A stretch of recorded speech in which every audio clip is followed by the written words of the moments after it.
Good morning बच्चों। बेटा देखिए, एटॉमिक स्ट्रक्चर चैप्टर में हम लोगों ने नाभिक के संगठन के बारे में चर्चा हम लोगों ने की थी।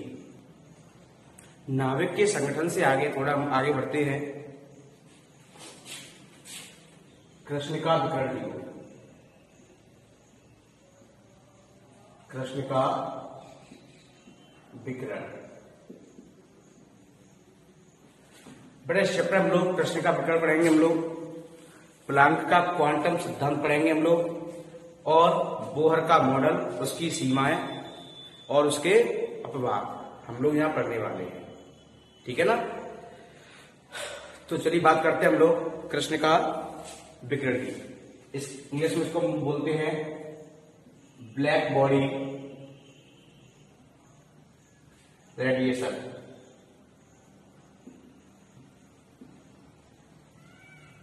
ब्लैक बॉडी रेडिएशन ये क्या होता है बेटा? देखिए, जो एक आदर्श कृष्णिका होती है, आदर्श कृष्णिका, आदर्श कृष्णिका यानी कि कोई ब्लैक बॉडी यानी कोई काला पदार्थ समझ लो, तो वो क्या करती है, एक आदर्श कृष्णिका विकर्ण जो होती है बेटा, वो ऊर्जा को पूरी तरह से, जो आने वाली जो ऊर्जा होती है, आने वाली जो ऊर्जा होती है, उस ऊर्जा को पूर्ण रूप से अवशोषित कर लेती है एक आदर्श कृष्णिका। दैट इज डेफिनेशन ऑफ कृष्णिका विकर्ण। यानी कि क्या होता है, हमें जो आदर्श कृष्णिका होती है, आदर्श कृष्णिका विकर्ण जो होता है, वो क्या करता है कि ऊर्जा को पूर्ण रूप से, आने वाली ऊर्जा को पूर्ण रूप से क्या करता है, अवशोषित कर लेता है। ठीक है बेटा। चलिए, इसके बाद में आता है नेक्स्ट डेफिनेशन, प्लांक का क्वांटम सिद्धांत। प्लांक का क्वांटम सिद्धांत। The quantum theory of Planck's. क्या बोला मैंने? The quantum theory of Planck. तो देखिए, प्लांक नाम के वैज्ञानिक थे, ठीक है ना। प्लांक नाम के वैज्ञानिक थे। उन्होंने क्या किया, सन 1900 में 1900 में उन्होंने एक सिद्धांत दिया। ठीक है ना। उन्होंने क्या दिया, सिद्धांत दिया। कृष्णिका विकर्ण जो था, कृष्णिका विकर्ण में एक सिद्धांत उन्होंने प्रस्तुत किया था। उस सिद्धांत का नाम था प्लांक का क्वांटम सिद्धांत, जिसमें कि कुछ बिंदु निम्न थे। जैसे मान लो सिद्धांत में क्या क्या बताया गया था बेटा, वो समझे यहाँ। जिसमें पॉइंट नंबर 1 बेटा, उसमें उसने बताया था कि जो विकर्ण होती है, विकर्ण, ठीक है ना, जो विकर्ण होती है, तो विकर्ण, जो विकर्ण होती है, उसकी जो ऊर्जा होती है, बोलते हैं विकृत ऊर्जा। विकृत ऊर्जा। तो वो जो विकृत ऊर्जा होती है, विकृत ऊर्जा सतत रूप से, विकृत ऊर्जा सतत रूप से, विकृत ऊर्जा सतत रूप से उत्सर्जित अथवा अवशोषित नहीं होती है। सतत रूप का मतलब होता है एक साथ ऊर्जा, सतत रूप से यानी कि एक साथ, कंटिन्यूअस, जिसे हम लोग बोलते हैं कंटिन्यूटी, जिसे हम लोग बोलते हैं कंटिन्यूअस तरीके से वो अवशोषित या उत्सर्जित नहीं होती है विकृत ऊर्जा। वो क्या होती है, उन्होंने क्या बताया था कि उत्सर्जन या अवशोषण जो होता है ऊर्जा का, वो क्या होता है, छोटे छोटे बंडलों के रूप में होता है। छोटे छोटे बंडलों के रूप में होता है। बंडलों के रूप में। बंडलों का मतलब होता है, समझ लो, किस्तों के रूप में। यानी पहले हुई छोड़ी, उसके बाद फिर हुई छोड़ी, उसके बाद फिर ऊर्जा छोड़ी। यानी छोटे छोटे बंडलों के रूप में ऊर्जा का उत्सर्जन या अवशोषण होता है। उन्होंने ये बताया, उन्होंने, ठीक है ना, उन्होंने ये भी बताया कि सतत रूप से यानी एक साथ ऊर्जा अवशोषित या उत्सर्जित तो नहीं होती। इसे कहते हैं लोग सतत रूप। क्या बोलते हैं लोग? सतत रूप। उन्होंने बताया सतत रूप से ऊर्जा अवशोषित या उत्सर्जित तो नहीं होती है। ठीक है ना। सेकंड पॉइंट आता है, सेकंड पॉइंट आता है बेटा कि प्रत्येक क्वांटा की ऊर्जा, प्रत्येक क्वांटा की ऊर्जा, प्रत्येक क्वांटा की ऊर्जा, उन्होंने क्या बताया उसकी आवृत्ति जो होती है बोलते हैं न्यू, प्रत्येक क्वांटा की ऊर्जा क्या होती है, आवृत्ति बोलते हैं हम लोग न्यू, ठीक है ना। क्वांटा यानी इलेक्ट्रॉन समझ लो, ठीक है ना।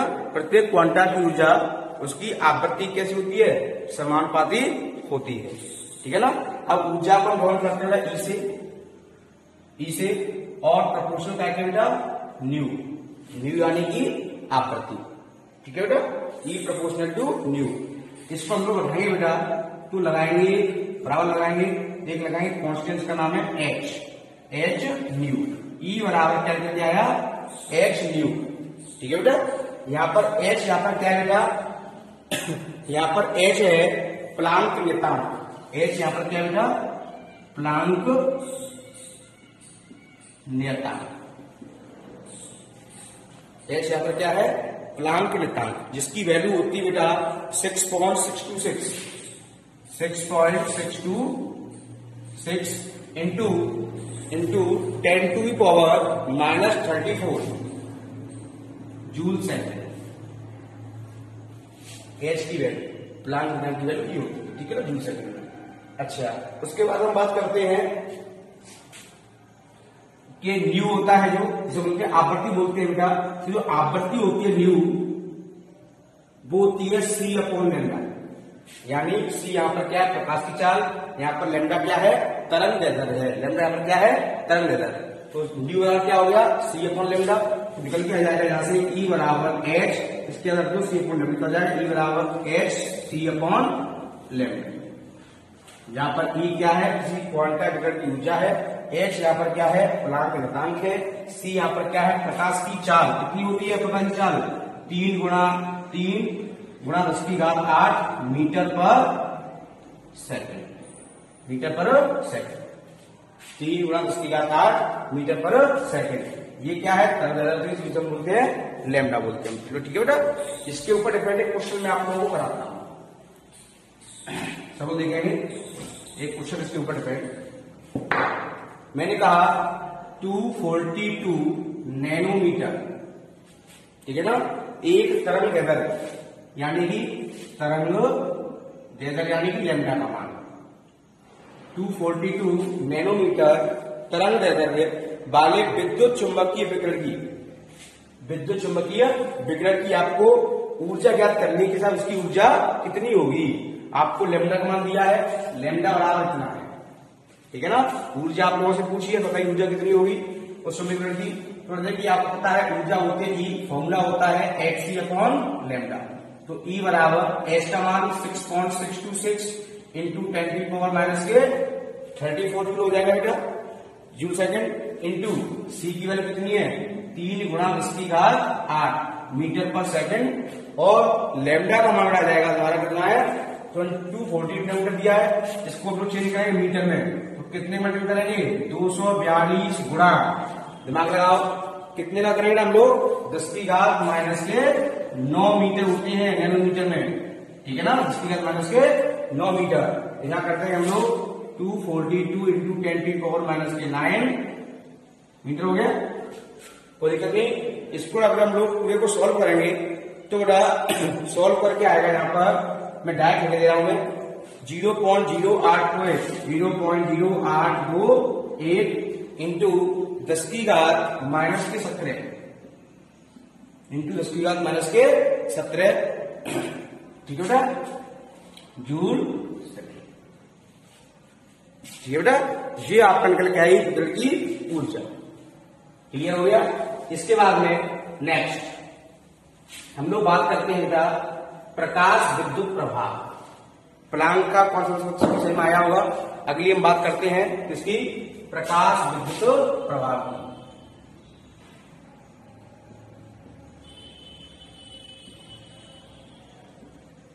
Photo electric effect, photo electric effect,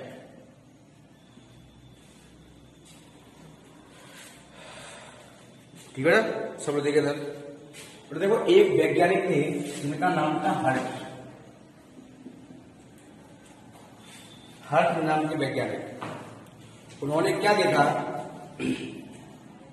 देखा, देखिए मैं आपको बताता हूं, हर्ट्ज नामक जो वैज्ञानिक थे, उन्होंने किसी हल्की धातु, क्या किसी हल्की धातु जैसे कि पोटेशियम को ले लो आप, रूबिडियम को ले लो आप, या सीजियम को ले लो, सीएस, इन 3 प्रकार की धातुओं ने, किसी एक को ले लो आप तीनों में से, पोटेशियम, रूबिडियम या फिर सीजियम, तो उन्होंने क्या देखा कि एक निश्चित आवृत्ति का प्रकाश, एक निश्चित आवृत्ति का प्रकाश इस धातु से आकर के टकराया है। ठीक है ना? जैसे ही वो प्रकाश टकराया और टकराने का क्या हुआ, इसमें से कुछ इलेक्ट्रॉन निष्कासित हुए, कुछ इलेक्ट्रॉन क्या हुए ना, निष्कासित हुए। तो उन्होंने बताया कि जो इलेक्ट्रॉन निष्कासित हुए, इन इलेक्ट्रॉनों को उन्होंने नाम दिया, इलेक्ट्रॉनों ने नाम दिया फोटो इलेक्ट्रॉन। क्या कहा उन्होंने इलेक्ट्रॉनों को? साहब ये फोटो इलेक्ट्रॉन है। क्या ये फोटो इलेक्ट्रॉन है। उन्होंने इलेक्ट्रॉन को नाम दिया फोटो इलेक्ट्रॉन। और ये जो पूरी संपूर्ण घटना हुई, पूरी घटना जो हुई संपूर्ण, ये इस पूरी घटना को उन्होंने नाम दिया फोटो इलेक्ट्रिक इफेक्ट, यानी कि प्रकाश विद्युत प्रभाव उन्होंने नाम दिया। साहब ये पूरी घटना कौन सी है? प्रकाश विद्युत प्रभाव है। ठीक है बेटा, मैंने यहां पर आप लोगों को आज कृष्णिका विकिरण, प्लांक का क्वांटम सिद्धांत और उसके ऊपर डिपेंड क्वेश्चन, उसका फॉर्मूला और प्रकाश विद्युत प्रभाव के बारे में मैंने आप लोगों को आज बताया। ठीक है बेटा, इतना आप लोग याद करेंगे। ठीक है ना? कल हम लोग पढ़ाएंगे आप लोगों को बोहर का परमाणु मॉडल, डे ब्रोगली समीकरण, जिसे हम लोग डी ब्रोगली समीकरण ही बोलते हैं हम लोग, उसके ऊपर डिपेंड क्वेश्चन और इलेक्ट्रॉन की द्वैत प्रकृति। ठीक है बेटा।